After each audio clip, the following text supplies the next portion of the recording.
El sermón del día de hoy lleva por título: Él hace hasta lo imposible. Él hace hasta lo imposible.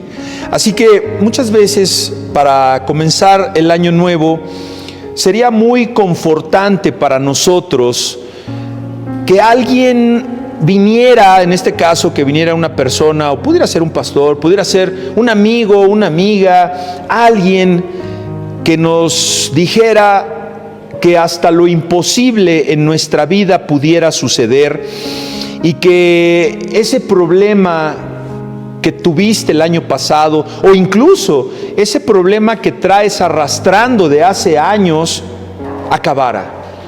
Que esa enfermedad que tú estás padeciendo, que viniera esa persona y te dijera: este año va a cesar, el 2025. Que ese trabajo que estás tú batallando, que ese negocio que tú quieres emprender, te dijeran: va a mejorar. Que tu condición será diferente y mejor. ¿Condición a qué me refiero? A tu condición física, ¿verdad? A tu condición mental, porque tal vez padeces de depresión, de ansiedad, de miedo, como lo platicábamos el sermón de la semana pasada, ¿verdad? Que tal vez vengan a decirte que tu condición económica va a ser diferente y que finalmente va a haber lo que tanto anhelamos muchos de nosotros en nuestra casa, que es que haya armonía.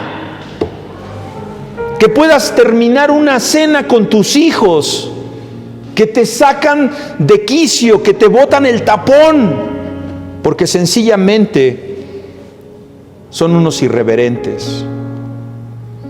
Tal vez el año 2025 sea ese año. Para algunos esto resulta imposible de creer, tan imposible como que venga un político actual en gobierno, o un político que haya salido de su mandato y venga a decir: señores ciudadanos, vengo a regresar todo lo que me robé, y vengo a cancelar todos los contratos que le di a la gente que me dio mordidas para yo favorecerlos. Eso sería algo imposible. Eso sería algo muy excepcional. Pero ¿qué es imposible para Dios? Y tal vez tú podrías decir: me anima todo eso que usted me está diciendo, pastor, pero han sido años y años que las condiciones no han cambiado, que las cosas no han cambiado, que mis hijos no han cambiado. Pero hoy el predicador te viene a decir, en este sermón, en este primer sermón del año 2025, oye, no te has puesto a pensar hoy, o el año pasado, o el año antepasado, que el primero que tenía que empezar a cambiar eras tú y no las personas, y que te habías estado equivocando en esperar que las personas cambiaran y las circunstancias cambiaran y la política cambiara y la economía cambiara, y que tú seguías siendo el mismo y que tú no cambiabas. Y para tomar esta importante decisión de cambiar, ¿qué es lo que muchos de nosotros necesitamos? Que para que cambiemos, hoy Dios te viene a abrazar, te viene a dar un regalo de año nuevo,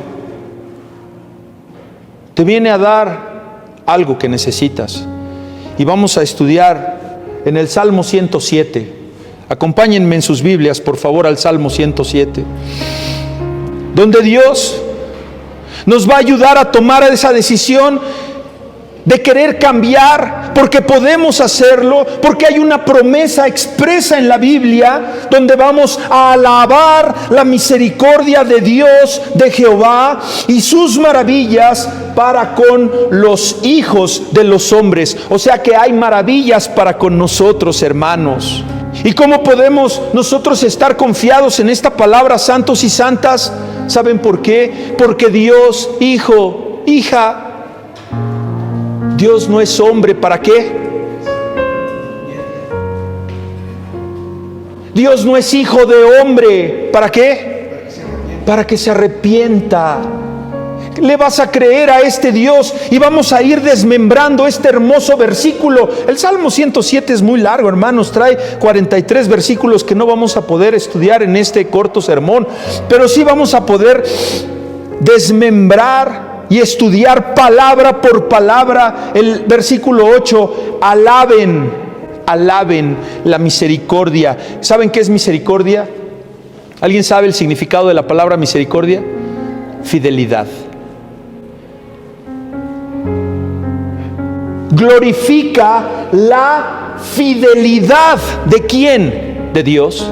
Oye, esposo, esposa, ¿no quieres que tu esposo sea misericordioso contigo, esposa? ¿Qué quiere decir?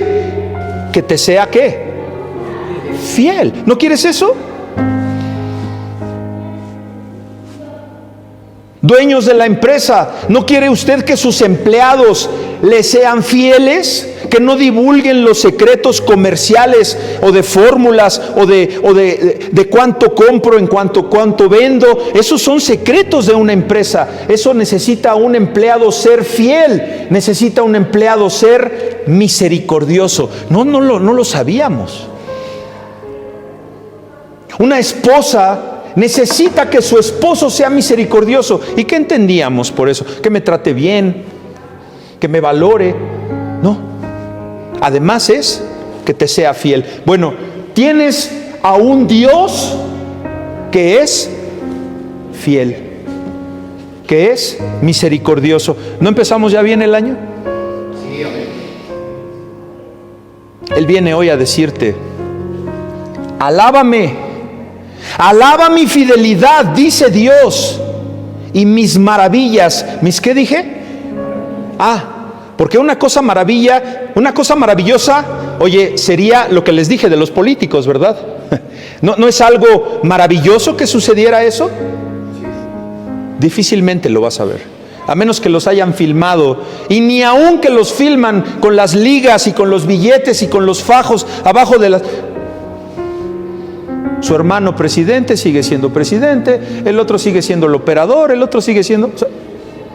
¿Y no sería maravilloso que eso sucediera? Sí, porque eso es sobrenatural. ¿Y quién hace cosas sobrenaturales? Dios. Vamos a ver, este versículo es poderoso. Es un salmo que tiene promesas vigentes para hoy día 5 de enero del año 2025. Esa es la implicación de la palabra de Dios. Dice por ahí un famoso predicador que la Biblia es tan actual como el periódico de mañana. Tiene razón en eso. Este salmo, hermanos, y vamos a dar un poquito de teología, vamos a dar un poquito de carnita ya. Este salmo tiene una estructura literaria que está dividida en secciones. Ponga mucha atención ahí en su Biblia. Fíjese, escúcheme y vea su Biblia en el Salmo 107. Versículo del 1 al 3. ¿Ya los vio? Sí, pastor.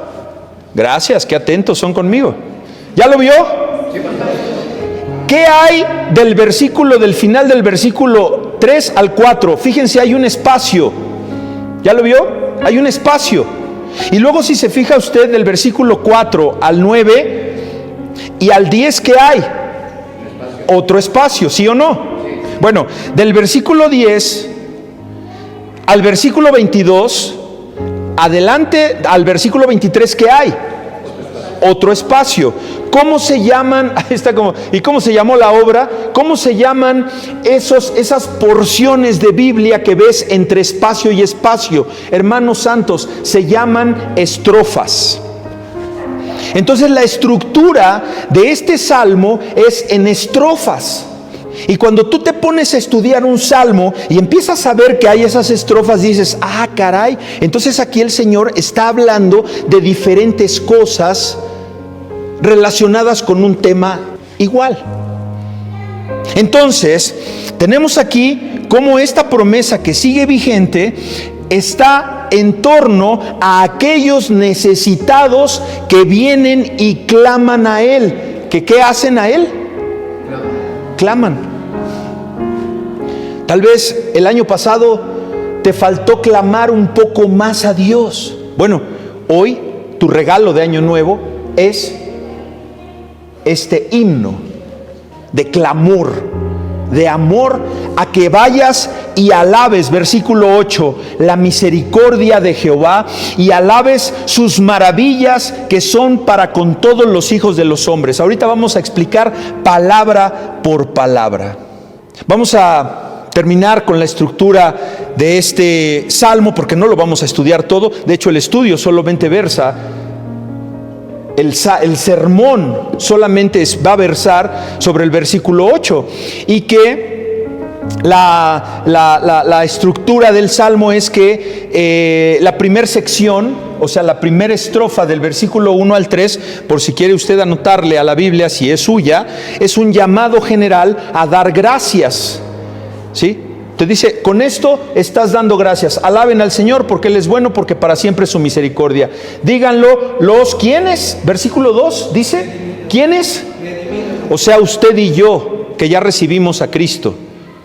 Este mensaje no es para los que no reciben a Cristo. Dios es puntual. Dios le llama hijo a aquel que reconoce a su hijo, y al que no lo reconoce, lo desecha. Es un Dios selectivo, y que hoy día no le acomoda a la sociedad, ¿verdad? Porque hoy hay que ser inclusivos. Dios no es inclusivo. Dios es selectivo, como debe de ser. Y eso no va a cambiar, para honra y gloria de Dios. Y en una iglesia, cuando eres selectivo en cuanto a la palabra de Dios, se te va la gente. ¿Por qué? Porque les predicas del pecado, porque les predicas que eso no es correcto. Yo les pregunto una cosa a todos y cada uno de ustedes que tienen niños chiquitos en edad del asunto este de los Reyes Magos. Tu hija hoy necesita más juguetes de los que tiene. Digo, no le puedo hablar a los abuelos porque ese no es asunto tuyo, ese es asunto de los papás. Tú tienes un hijo que está en edad de creer en los Reyes Magos. Mi primer pregunta es para ti: ¿tu hijo, tu hija necesita más juguetes de los que hoy tiene? ¿Por qué no empiezas a valorar eso? Número uno, y número dos, ¿por qué le mientes a tu hijo o a tu hija? ¿Sabes por qué? Porque se ha pragmatizado la iglesia evangélica. Porque para empezar, ¿qué crees? Que no eran 3. ¿Y qué crees más? Que no eran reyes, si eran magos, y venían del oriente. Y los encasillaron en que eran 3, porque trajeron 3 tipos de regalos, pero eran decenas de magos que venían del oriente, porque ellos estudiaban los astros. ¿Y qué haces tú? ¿Mandando un globito para que lo mande y que le digas que los Reyes Magos van a venir? ¿Sabes qué estás haciendo? Le estás mintiendo a tu hijo. ¿Sabes qué estás haciendo? Lo estás engañando. ¿Por qué no, cuando crezca, te puede engañar a ti? Si tú le diste lo mismo al principio. ¿Y qué debo hacer, pastor? Eso lo podemos tratar de manera personal. ¿Y qué hace usted con su nieto Bobby? Yo le digo que en mi casa no llegan los Reyes Magos, porque no es mi hijo, y sus papás lo tienen que desengañar. Y me queda el consuelo de que ahorita mi nieto va a pasar a 2º año de primaria, y que por ahí del 4º, el 5º, todos los niños saben que los Reyes Magos es usted. Pero ¿sabe qué? Su niño, cuando vaya en 5º o 6º, se va a hacer el tontito en su casa para que le sigan trayendo. ¿Por qué no va a la juguetería y se lo compra? Que eso es lo que yo hice con mi nieto. Hijo, en la casa no llegan los Reyes Magos. No le doy más explicación porque no soy su papá. Pero con mucho gusto yo, tu abuelo, en el nombre del Señor Jesucristo, con los recursos que a mí me da, producto de mi trabajo, yo te puedo ir a comprar el juguete que veamos que se adapta a lo que puedo pagar. Porque mi nieto ayer no necesitaba un juguete más, pero sí necesitaba un cariño de su abuelo, no de una ficción comercial, que son los falsos Reyes Magos, un falso Santa Claus. Ahí dejo la bomba. Cerramos eso. La segunda parte en la que se divide este hermoso salmo son tres situaciones de rescate. Tres situaciones de rescate que vamos a encontrar del versículo 4 al versículo 32. Y la primera situación de rescate, lo tenemos aquí en una diapositiva, y que ojalá que usted lo pueda ir anotando, que son unos peregrinos en el desierto. Peregrinos en el desierto. La segunda sección son unos prisioneros en obscuridad, versículos del 10 al 16. Fíjese usted, dice el 10 al 16, no los voy a leer todos, pero dice: algunos moraban en tinieblas y sombra de muerte. Y está hablando de personas que físicamente estaban en sombras. Y vamos a ver cómo la implicación de este salmo, vas a ver que en alguna de las situaciones usted está. Recuerde, santo y santa, por favor recuerde que este sermón no es para los que no vinieron. No. Que a usted le encantaría que hubiera venido una persona a escuchar este sermón. Pero lo dije la semana pasada y lo vuelvo a decir: no permita que Satanás robe la semilla. Esta semilla es para tu corazón, es para ti, no para el que no vino. Ya el que no vino, no vino, pero esto es para ti. Lo lamentamos, yo lo lamento mucho, pero queremos que esta iglesia crezca, pues traigan a más personas. Y ya veamos cómo va esto, ¿verdad? Y si no, no pasa nada. Esta semilla va a seguir siendo sembrada en tu corazón para que tú sigas anclado a la roca que es Cristo. Y que no hagas como ahora hacen en unas mega iglesias, y perdón, pero estoy muy atrofiado de haber visto iglesias, mega iglesias, los hijos de pastores renombrados, con sus nietos de esos pastores renombrados, haciendo cartitas y mandando globos a los Reyes Magos. No puede ser. No puede ser. Y pedirle permiso al pastor para hacer todo. Está pragmatizada la iglesia. Tercera situación que nos encontramos en este hermoso salmo son enfermos. A ver, alto. Hay enfermos porque hay veces que hay una enfermedad que viene, ¿verdad? Ahorita hay muchas enfermedades respiratorias por los cambios de clima, pero a estos enfermos de los cuales hablan los versículos del 17 al 22, son enfermos a causa de su necedad. ¿Tú estás enfermo a causa de tu necedad? ¿O ya te avisaron que te vas a enfermar por necio? Que ya no debes comer tacos de tripa desde hace 15 años porque ya tienes más de 50 años y que tu cuerpo ya no metaboliza la grasa como la metabolizabas cuando tenías 20 años y eres un necio y sigues comiendo tacos de tripa, te vas a enfermar. Bueno, aquí hay esos necios, no de tacos de tripa, dice la Escritura. Cuarta situación: unos marineros en la tormenta.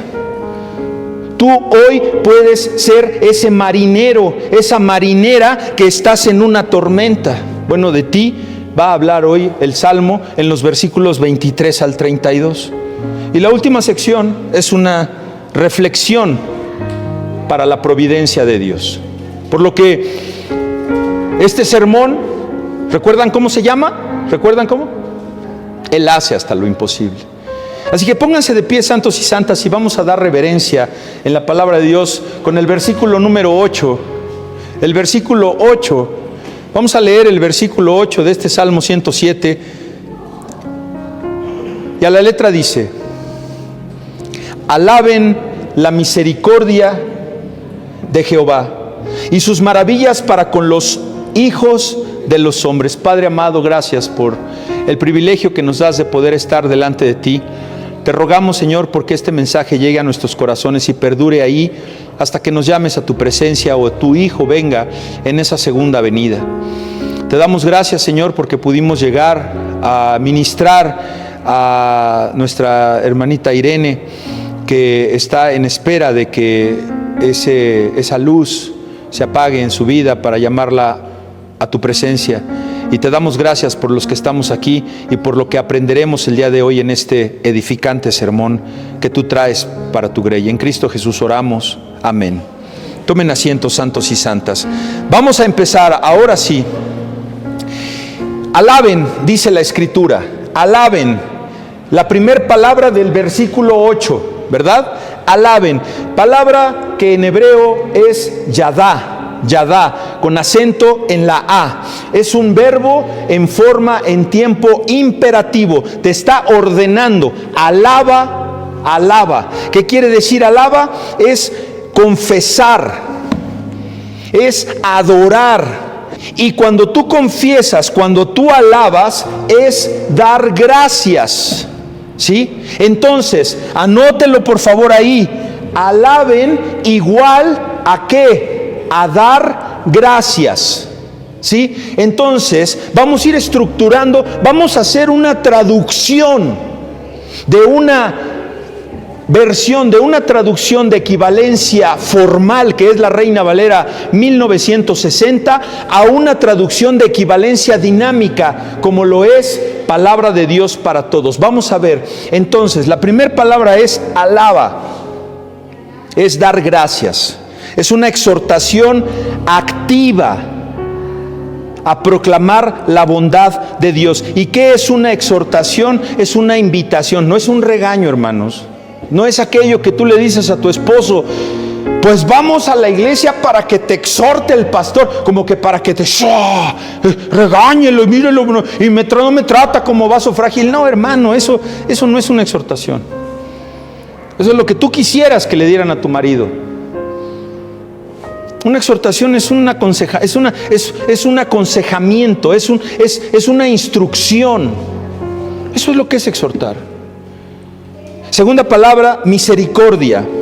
Del hebreo, hasdei.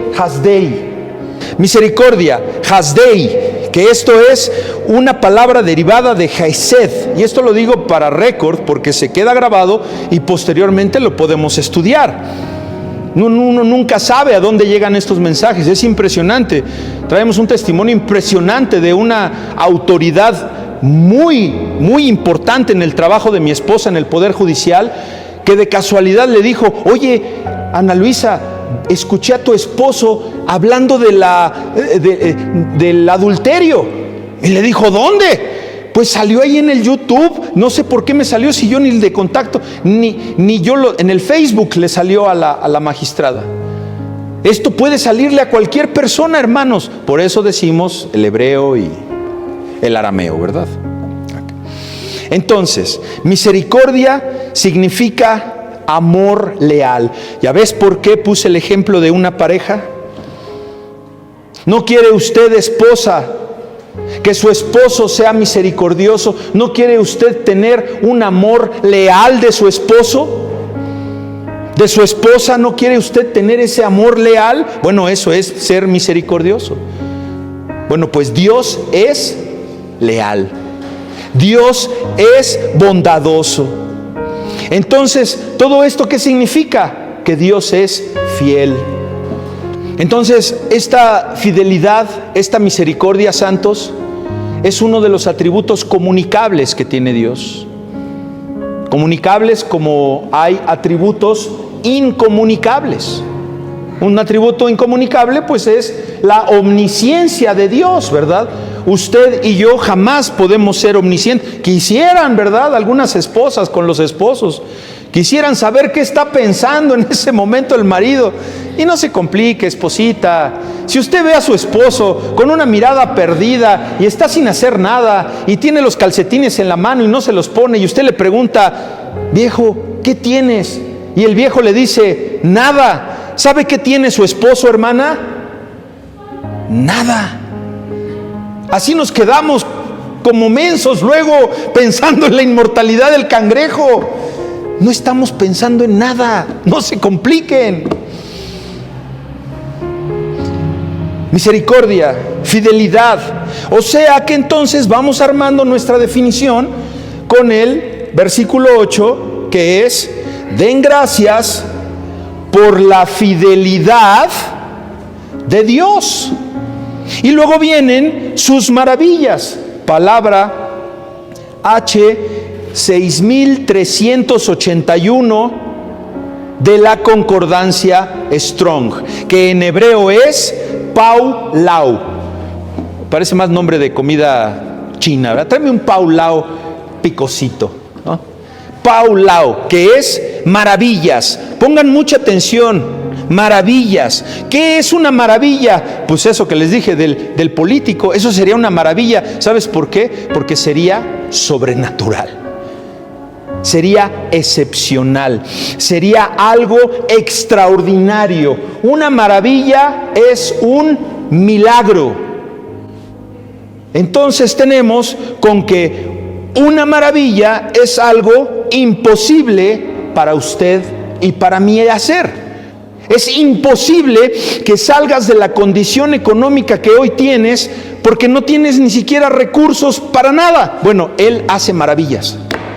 Él hace hasta lo imposible. De ahí es que tenemos el título de este sermón, de que esperes en Él, porque Él hace maravillas, porque Él hace hasta lo imposible para los seres humanos. Y luego finalmente en el versículo 8, la última frase que tenemos es los hijos de los hombres. En este contexto de los salmos, en especial en este salmo, hemos de entender que los hijos de los hombres es la humanidad. Habla de una universalidad, que quiere decir que es esta bendición, esta promesa es para el bebé que está en el vientre de una madre, o incluso ese cigote que se está formando de la unión de un hombre y una mujer. Ya alcanza a ese ser vivo esta bendición para los hijos de los hombres, recién nacidos, jóvenes, ancianos, moribundos, para todos, siempre y cuando reconozcan que Jesús es ¿quién? El Hijo de Dios. Porque si tú no reconoces al Padre, el Padre no te... Si tú no reconoces al Hijo, el Padre no te reconoce como hijo. Así de fácil. Así que los hijos de los hombres son todos los seres humanos. Así que podemos terminar con nuestra traducción, que sería, vamos a ver cómo dice, den gracias. Vamos a ver el versículo 8 en Reina Valera, alaben la misericordia. Alaben, ¿qué es alabar? Dar gracias. Alaben la misericordia, den gracias. Misericordia quiere decir fidelidad. Den gracias. ¿Por qué? Por la fidelidad, ¿verdad? Den gracias por la fidelidad de Dios, de Jehová, y sus maravillas. ¿Qué quedamos que eran maravillas? ¿Qué son las maravillas? Sería algo imposible, ¿verdad? Una maravilla es algo extraordinario.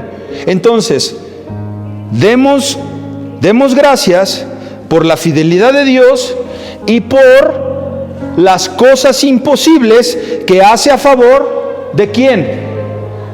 De los seres humanos. Y si nos vamos a palabra de Dios para todos, llévame a la traducción palabra de Dios para todos, tenemos exactamente con alguna variante esa misma traducción. Eso es lo que hicieron los traductores del hebreo al castellano. Eso fue lo que hicieron en una Reina Valera 1909 con un lenguaje muy antiguo, como lo es algunas otras traducciones como la Biblia del Oso, y que ahora tenemos traducciones dinámicas como la traducción al lenguaje actual o palabra de Dios para todos, donde la traducción dice ahora: den gracias todos ustedes al Señor por su fiel amor, porque Él hace hasta lo imposible a favor de los seres humanos. Demos gracias por sus maravillas. Demos gracias por sus milagros. Demos gracias porque Él hace hasta lo imposible por nosotros. Por eso tú y yo puede ser que estemos en cualquiera de estas 4 situaciones. Demos alabanza. Este versículo nos está recordando que la bondad de Dios no está limitada a un grupo específico. Hermano, tal vez no te ha bendecido Dios como tú quieres económicamente. ¿Sabes por qué? Porque te vas a perder. Porque a veces con lo poco que tienes ya te perdiste. ¿Quieres tener prosperidad económica? Afiánzate en la roca que es Cristo. empieza a ofrendar de manera más recurrente. Y no estoy vendiendo el evangelio, te estoy diciendo lo que es una promesa, porque Dios bendice al dador alegre, no al que viene a dar por conveniencia, a ese lo maldice. Y después, ¿qué hace el diablo? Te hace renegar. Y por eso te vas a la iglesia de Cash Luna, y por eso te vas con Maldonado, y por eso te vas con Dante Gebel. ¿Para qué? Para que te venda esa fortuna, como Joel Osteen y muchas iglesias de la prosperidad que hay aquí en México, y que tal vez nosotros en algún momento fuimos parte de ellas. Ese no es el evangelio de Jesucristo. Que esta bendición es accesible para toda la humanidad, pero claro, la humanidad que ha creído en el Hijo de Dios. Encontramos algunos versículos paralelos a este versículo hermoso, y tenemos por ahí el Salmo 103, 8 al 9, el Salmo 103, versículos del 8 al 11. Misericordioso, dice la Escritura, misericordioso, o sea, fiel. Fiel y clemente es el Señor. Dios es fiel, es misericordioso y lento para la ira, no como tú o no como yo. Y después de que es lento para la ira, es grande en fidelidad. Su fidelidad es grande. Éxodo 34, 6 y 7. Jehová, Jehová, fuerte y fiel, y piadoso, y tardo para la ira, fuerte y... Es 34, 6 y 7, hija. Jehová fuerte y fiel y piadoso. Lamentaciones 3, 22 al 23. Por la fidelidad de Jehová, por la misericordia del Señor, no hemos sido consumidos. ¿Por qué? Porque nunca decayó su fidelidad. Siempre fiel. Siempre fiel. Este versículo actúa como un clímax emocional dentro del poema del Salmo 107. Es la cúspide, este versículo 8, en el cual nosotros podemos descansar y podemos reconocer y podemos proclamar ese carácter piadoso, misericordioso, pero sobre todo misericordioso igual a fiel de parte de Dios. Así que vamos a ver los escenarios en los que presenta este salmo. El primer escenario son los peregrinos en el desierto. Tú hoy tal vez eres un peregrino en el desierto. El salmo en el versículo 4 al 9 está describiendo a personas que vagaban sin rumbo en el desierto. No muchas veces andas caminando, andas viviendo la vida que no tienes propósito, que no tienes rumbo. Bueno, aquí el salmista está hablando de aquellos hombres y mujeres que caminaban hambrientos, que caminaban sedientos, que caminaban desesperados. ¿Hasta qué? Hasta que llegó el versículo 8. Hasta que clamaron a Dios, quien los guió a un lugar seguro, y Dios hizo hasta lo imposible por ellos. Y si Dios ya hizo, Dios volverá a hacer. Amén, amén y amén. Esto simboliza la experiencia de una persona que se siente perdida en la vida, que se siente sin dirección, sin propósito, que está enfrentando la soledad o la desesperación, la depresión. Un ejemplo, alguien que pierde su empleo, alguien que ya no tiene cómo pagar las mensualidades del carro, que no sabe cómo sacar los pagos de la tarjeta de crédito, que no sabe cómo mantener a su familia, se siente perdido, angustiado, ha pensado incluso en quitarse la vida. Pero cuando llega al versículo 8, clama a Dios y encuentra una oportunidad inesperada, maravillosa, extraordinaria, milagrosa, y tiene una oportunidad. O incluso recibe el apoyo de quien creyó que nunca lo iba a apoyar.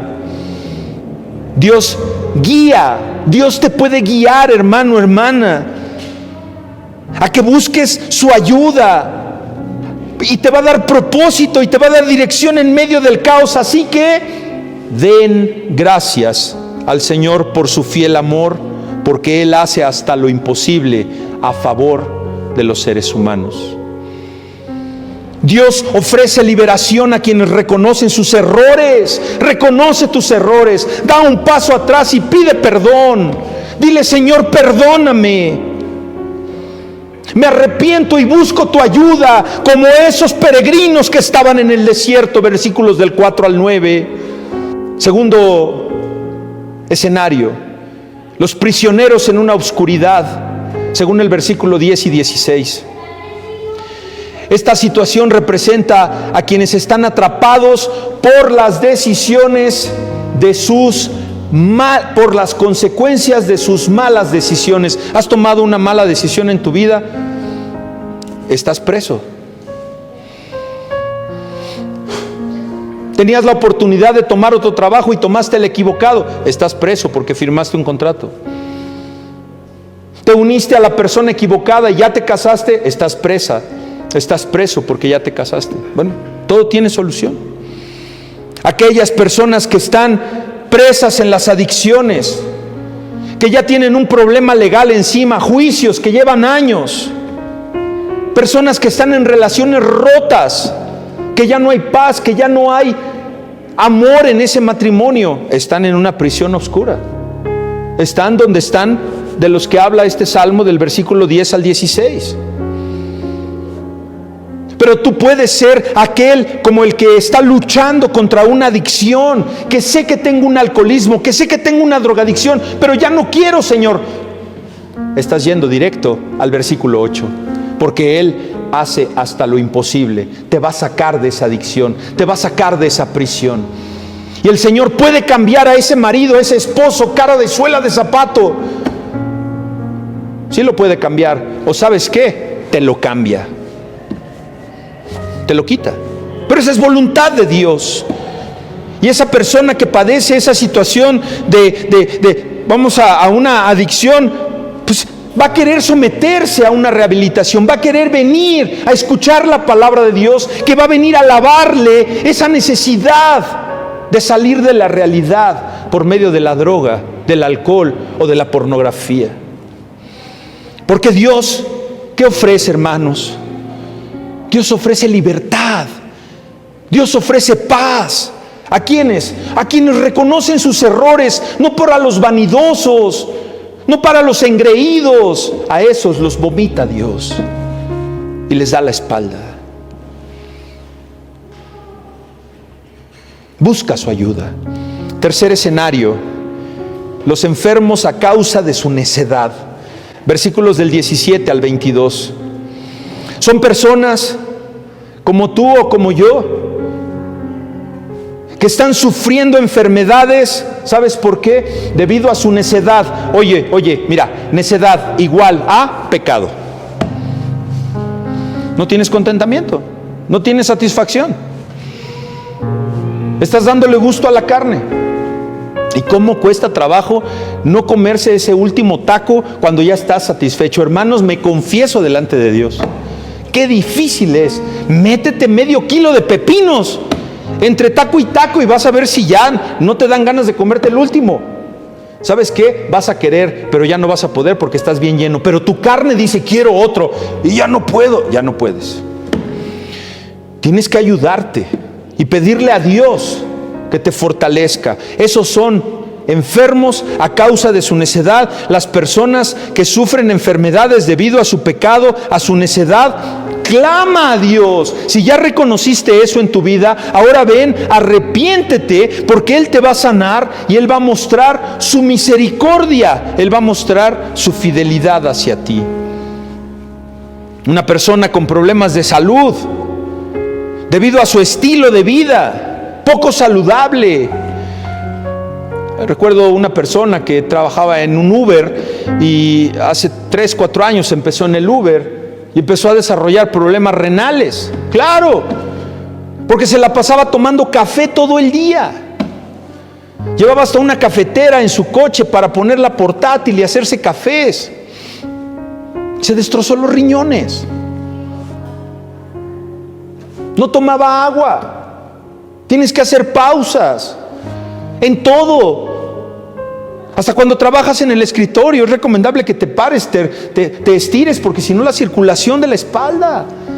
Hay una ley que promulgaron apenas, la ley banco, ¿no? La ley del banco, donde ahora los empleados no pueden estar parados si están realizando actividades en mostrador. Tiene que haber un banco, tiene que haber un tapete con gel para que los pies estén como que flotando, porque eso daña la columna, las cervicales. Bueno, no seamos necios. Tenemos esas personas que pueden buscar a Dios, porque ya vieron que hay un problema. El primer paso a dar es detectar que tienes un problema, porque el 90% está resuelto cuando tú detectas que tienes un problema, porque Dios se encarga del último 10%. Buscas a Dios y ¿sabes qué? No nada más recibes consuelo, recibes fortaleza que tú no tienes en tus fuerzas y que viene del Espíritu Santo y te dice: no voy a salir con ese hombre, no voy a salir con esa chava, con esa mujer, no voy a hacer ese negocio con ese primo, esa prima que me está ofreciendo las perlas de la Virgen. No y no. Y no cedes a la avaricia. Hermanos, ya los que estamos de 50 para arriba y que ya más o menos tenemos un patrimonio, ya dejen de hacerse telarañas en la cabeza de quererse hacer ricos a los 60. Ya disfrute su vejez. Ya disfrute lo poco, mucho que hicimos, ya disfrútelo. Sálgase a jugar con su nieto, con sus hijos, váyase a comer una pizza. Pero ya no quiera, y no quiere decir esto que sea usted un mediocre. Tenga contentamiento ya con lo que tiene. Ya pasaron sus años de fortaleza. Dice el dicho que no es lo mismo los 3 mosqueteros que 30 años después. Yo cuando era ministerio público, a los 27, 30 años, hermanos, yo me aventaba hasta 72 horas sin dormir, viendo detenidos, viendo averiguaciones, viendo esto. Ya. Me lastimé el cuerpo con tantas cosas, con sustancias, ya. Hice lo que hice, tengo por ahí algo, me sostiene, me da para pagar. No traigo un coche del año, que si Dios me bendice vamos a poder comprar un coche del año. Pero si no ando buscando los business, a ver qué está mal puesto, en dónde invertimos, el Bitcoin. Es una ratería todo eso, hermano, si no lo conoces. Seamos prudentes, porque esos son los que están enfermos a causa de su necedad, porque están bien amolados, porque están bien despelucados por a causa de su necedad. ¿De cuál? De quererse hacer ricos a los 50, 60 años. No me malinterpreten, por favor. Esto no tiene nada que ver con que sea usted mediocre. Yo solo le pido que tenga contentamiento y que disfrute lo que Dios ya le dio. Y que no sea necio. Porque en más de las veces la gente fracasa que triunfa después de los 50, 60 años que hace negocio. Y peor cuando lo haces con tus hijos o con tus nietos. Que inviertan su patrimonio, no lo tuyo. Y al rato que tengas 80, 90... 100, no vas a tener ni quien te lleve al asilo, ni quien te cambie el pañal, porque ya perdiste todo, cuando bien podías haber tenido para tu buen asilo en Cuernavaca. Y mira, hasta las enfermeras y el doctor, un buen geriatra, sin dar lata. Pero no, tu nieto vino con la idea brillante de meterle al Bitcoin, y vendiste tu terreno, vendiste la accesoria, y a ver para que saque el nieto y sirve que yo me hago más rico. Fracaso total. No lo dice así la Escritura, pero son aquellos que están enfermos a causa de su necedad. Cuarto escenario y último escenario: los marineros en la tormenta. ¿Vamos bien, hermanos? Está bueno, ¿verdad? ¿Alguna vez había visto este versículo, este salmo de esa manera? Es impresionante cuando hacemos una exégesis de la Escritura. Los marineros en la tormenta. Esta parte simboliza, santos y santas, las crisis repentinas, esas crisis abrumadoras que vienen de un día para otro. Como ayer, había una charreada por allá del rumbo de Texcoco, mi esposa vio al jovencito que andaba haciendo coleadas. Niño de 4 años andaba charreando ya, ¿verdad? El chamaquito. Y los papás bien felices con el niñito. Ya le habían comprado su caballo, ya tenía todo, ¿verdad? De charrito de 4 años. Quiero que mi hijo sea un charro. En la mañana eso sucedió. hoy ya tenemos el mensaje, amanecimos con la noticia que el niño está grave en el Hospital Ángeles de Satélite porque sufrió una caída y está grave el niño. ¿Qué fue eso? Un enfermo a causa de su necedad. ¿Quién? ¿El niño? ¡No! ¿Quién le compró el traje de charro? ¿Quién le compró el caballo? ¿El niño? El niño era niño. ¿Lo ves? Así que un marinero en la tormenta, como lo dice aquí la Escritura, es que se presentan crisis repentinas, crisis abrumadoras que enfrentamos en la vida, como son las emergencias de salud. Tú no estás preparado para que ahorita te digan, tu nieto chocó y tiene un derrame, te cambia la vida. Porque de entrada te piden en un hospital privado 200,000 pesos de garantía. Si no, no te lo atienden. Y vete a formar al sector salud. Y bien te vas si tienes seguro social o seguro de gastos médicos. Hay que prever, hermanos. Hay que prever. La pantalla de 90 pulgadas puede esperar, pero lo más importante es que tengas un seguro de gastos médicos, que tu coche esté asegurado. Tenemos cómo esas emergencias, esos conflictos inesperados pueden ser tormentas en la vida de un creyente. Dice el Salmo 50, versículo 15: invócame en el día de la angustia. ¿Por qué? Porque te voy a librar. ¿Estás en angustia hoy? ¿Estás en adversidad? Mis hermanos ahorita aquí a unos cuantos metros están esperando que el Señor tome la decisión final de la hermana Irene, la mamá de Alicia. ¿Están en adversidad? ¿Están en sufrimiento? Sí. Oye, eso está escrito. ¿No recuerdas el libro de Eclesiastés? Oye, para todo hay tiempo. ¿No celebró usted el año nuevo? ¿Cómo estábamos? ¿Alegres, gozosos, jubilosos? Estábamos felices, ¿verdad? Estábamos alegres. Bueno, hay tiempo para estar alegre y hay tiempo para estar triste.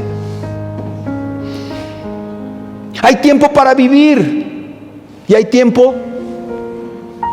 ¿No te acuerdas? Entonces, ¿por qué nos quejamos tanto? ¿Por qué amamos tanto esta vida sin Dios? Amémoslo más a Él. Y Él nos va a dar el consuelo que necesitamos y nos va a sacar de esas tormentas. Entonces, para resumir y para llevar por obra, ¿qué debemos hacer, hermanos? Orar con honestidad. Decirle: Señor, soy un pecador, perdóname y transfórmame, porque yo no puedo. Esto es lo que yo necesito, Señor. Que hagas una lista de todas tus necesidades económicas, espirituales, familiares, de salud. Esto necesito, Señor. Ahora tú dime qué me vas a dar. Y entonces va a ser maravilloso cómo vas a ir palomeando. Y curiosamente, lo que no te da, ¿sabes por qué es? Porque no lo necesitas. Y tú ya lo sabías. Vaya usted a meditar en pasajes que le fortalezcan la fe, como el Salmo 23, como Filipenses 4, 6 y 7 que hemos estado estudiando. Esa paz que sobrepasa el entendimiento. Dice Mateo 18, 20, lo tenemos por ahí. Porque donde están 2 o 3 congregados en mi nombre, allí estoy yo en medio de ellos. Anímele a su ser interior a quererse esforzar.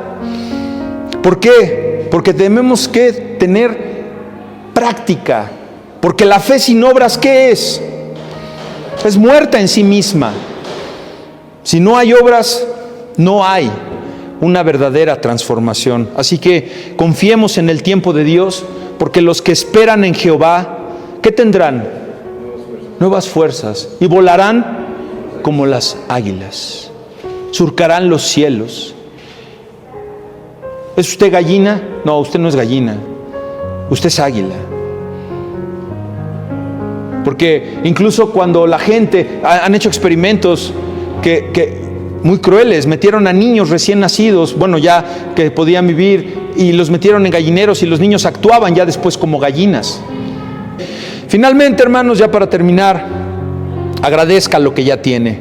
Practique la gratitud diario. Agradézcale a Dios por lo que ya tiene, no por lo que no tiene. Y agradézcale la vida que tiene, el carrito que tiene, ¿verdad? Pídale a Dios que le ayude a cambiarle las llantitas, mídale el aceite frecuentemente para que no se le vaya a desvielar, chéquele los frenos, chéquese su dentadura para ver cómo andan ahí las caries, chéquese la presión arterial, chéquese el colesterol, vea usted que está comiendo demasiado chicharrón prensado en la noche, cámbiele, cómaselo en la mañana, metabolícelo, quiere comerse las gorditas, cómaselas, pero haga ejercicio, váyase a caminar. Ya le pisé ahí, ¿verdad? Perdón. A otro acá también. Den gracias al Señor por su fiel amor y porque Él hace hasta lo imposible por los seres humanos. Oremos. Señor, te damos gracias por tu palabra y ha sido suficiente, Señor. Este mensaje es oro puro para nosotros y te bendecimos. Y Señor, en esta fría noche, Señor, te rogamos que seas tú encendiendo nuestros corazones y que haya fuego dentro de nosotros para que el frío que hay afuera no nos perturbe y seamos fortalecidos por el poder de tu palabra. Te pedimos que este mensaje, que este versículo 8 del Salmo 107 sea para bendición de nuestras vidas y que podamos meditar en él para poder entender el alcance en que nosotros podemos estar en cualquiera de estos 4 supuestos, que pudiéramos ser aquellos vagantes en el desierto, que podemos ser esos prisioneros en la oscuridad, que podemos ser esos marineros a la deriva, o que pudiéramos ser enfermos a causa de nuestra necedad. Sabemos que en ti hay salvación y sabemos que tú haces hasta lo imposible. Oramos en Cristo Jesús. Amén. Nos ponemos de pie para adorar el santo nombre de nuestro Señor.